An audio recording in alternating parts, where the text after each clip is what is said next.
Hi everybody, I'm Jada Freeman. I'm here with Luke Soderberg. and we are joined here with our guest, Ms. Humphreys. Hello. And we're here to talk about teaching. So, Ms. Humphreys, I hear a lot of talk around school. Like, we have a lot of conversations about teaching, especially class. And we've talked about how technology has affected a lot, and like everything you do is surrounded around technology. So how has technology changed teaching, and how have you adjusted to it? Well, when I started teaching in 1990, I had a film projector, and I would show a film, usually on Tuesdays, and the film would sometimes break, and there was always that sound of the film splicing open and it going wah, wah, wah, wah, wah, wah. So I had to fix it with tape. So we don't have those issues. Technology is everywhere. Technology is part of our society. Technology is how we communicate. Technology is how we get information. It's how we buy things. So of course it's going to impact teaching as well. And I try to incorporate some technology in class, hopefully where it's appropriate and where it helps us to understand things better and remember things better. Mm-hmm. And then, so where do you think that technology such as smartphones can become a problem in class, or how do you think it can help teaching? So I love the fact that you have in your smartphone basically the contents of libraries. So if you talk to your parents or your grandparents, when they were in school, they had to go to the library and they had to go look at the card catalog and find a book, and then they had to read the book and they had to get all the information that way. And it took a long time, and it was not open at midnight. The night before the papers due. So having technology in your smartphone is fantastic because there's lots of information. I think the challenge is that there's so much information that it's hard for us to know what is good information and what's information that is maybe misleading or irrelevant, or maybe even just wrong. And I think that's our job in school, is to help kids figure out how to find the right information and apply it correctly. Well, don't you think that technology, since we're so dependent on it and how it's pretty much everywhere and it's on, everything is on it, we have to do our homework on it, we have to turn in projects on it, we have to type essays on it, stuff like that. So, don't you think that can become a problem for kids that don't have access to that technology? Absolutely, and I think in this day and age, if you don't have a smartphone, there are a lot of barriers to accessing things. You guys look up your grades on Infant Campus on your smartphones, mostly. Checking to see if there's an assignment on Classroom is on your smartphone. So I think they're necessary. I'm nervous about smartphones though, and I think the science rather is new. The research is new.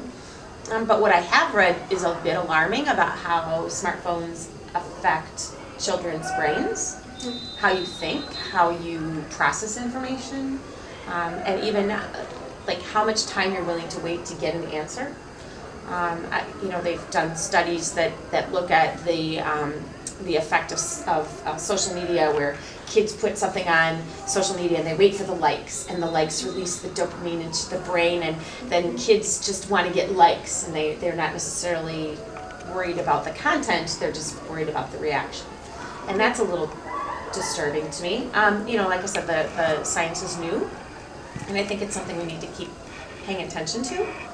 You guys probably notice in your classes when you have the ability to have your smartphone out that you tend to look at it, and when you're in a class where you're not allowed to have it, that you just don't. And I think anecdotally that your ability to retain information is better in the situations where you don't have your phone out. Yeah, I can say I experienced that firsthand because a friend of mine challenged me to delete all of my social media apps recently and just don't have that, don't even really respond to text that much. If someone calls you, that's okay, but nothing to do with social media. And I did it, and I was like, I know at first I was like freaking out. I'm just like, this just feels so weird, like I have to talk to people and stuff, and it was just really weird. But as time, went on, I started to notice that I was engaging in class more. I wasn't worried about, who just liked my picture and, who just texted me, because I'm focused on what I'm doing right now, Right. and I noticed that, I was getting work in on time, Yeah. and I wasn't worried about it. And then eventually, I didn't even care that I had it. I didn't have social media, so it's like I noticed a great change, Yeah. and I think that maybe some people might need to take a little hiatus from social media because it becomes really addicting. And once you're away from it, you like have withdrawal syndrome.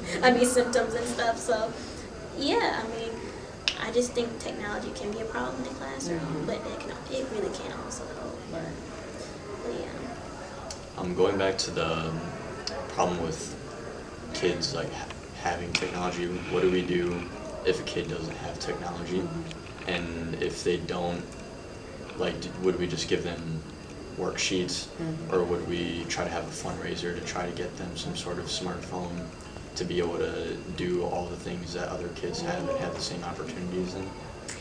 So I was at Parkside not too long ago, and I noticed the library checked out laptops to kids who don't have laptops, and so, we definitely could do something like that. We could even do a phone exchange here where kids want to sell their phone. They could sell it to somebody at school. We could have some kind of a program where the kids who are in the information technology pathway could wipe the phones and then get them ready for resale. We could do stuff like that. I'm curious to know, is that a problem? Do you feel like there are a lot of kids in the building that don't have access to technology? I think so because Yeah. I've seen so many kids they'll be in a library with a Chromebook or a computer, and they're just sitting there trying to type up everything they can, every last word they can get in before that bell rings, Right. because they know after that hour is over with, Yeah. they can't finish it Right. until they come back to school. So some people learn differently. differently. For example, they learn visually, verbally, physically. How do you think that different teachers can accommodate to those different types of learning? I honestly feel like a lot of teachers are pretty sensitive to that. We talked about the 7 different styles of learning for 20 years or so. And so I think people understand that. I think we definitely can work better at identifying where kids learn, where their strengths are, and where they need to work a little bit more. I personally think that kids need to start to learn how they learn best. And if they're really good at listening to something and they can remember what people say, but maybe they're not so good at doing the reading, that doesn't mean that you should only listen. It means you should practice on reading. So I did try to do a multiple approach. I try to use multiple approaches when I teach.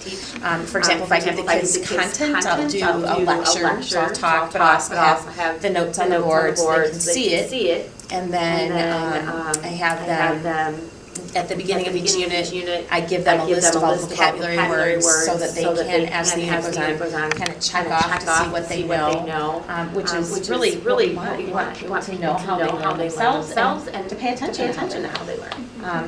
But we always can be better at that, and I think that's the fascinating part of teaching and learning, is how do you get different kids who have different backgrounds, different strengths and weaknesses to learn the content or trying to teach them. Yeah, because even I've seen I've been in class where okay, for instance, we have a teacher in the class when they're lecturing, they're talking, and but you once have a room that gets it, they got it down pat, and then there's another group of people in class that they're listening, but they don't know what's going on. Like they'll hear everything, but they can't understand it. And then there'll be another part where they're not listening at all. And I think those kids that are not listening at all, and I feel like those are the kids that are kind of discouraged because from past experiences with teachers that maybe they've been kind of discouraged because they don't understand something. So then kids might pick on them, or they might get clowned for not understanding because the next kid can get it. So I kind of feel like teachers could try to express to kids that just because you don't get it and this person doesn't mean like you're stupid or anything. You just don't understand it because you're a different type of learner. So What I like to say is when is, people well, I say, can well, I do can this, do I this, can I do can this. do this. So wait, you can't do it can't yet. do it yet, But you'll get there. You know, there's a lot to learning learning that is immediate, and there's a lot to learning that takes time. time. You know, you might. I think we've talked in the past about skills like shooting basketball, right? You might shoot a basket and make it the very first time, but you might not. That doesn't mean you won't ever make the basket. You know, you might just have to practice. You might have to have someone show you how to do it. You might have to have someone like particularly look at how you're holding your hands or where your feet are and kind of break it down for you. And then it's always just practice. You do have to practice. And I think maybe some kids get discouraged because they don't learn something right away. They don't get it right away. And they forget that practice is how you learn everything. You didn't learn how to walk the first time you put your feet down. You didn't learn how to ride a bicycle the first time you got on a bike. You practice.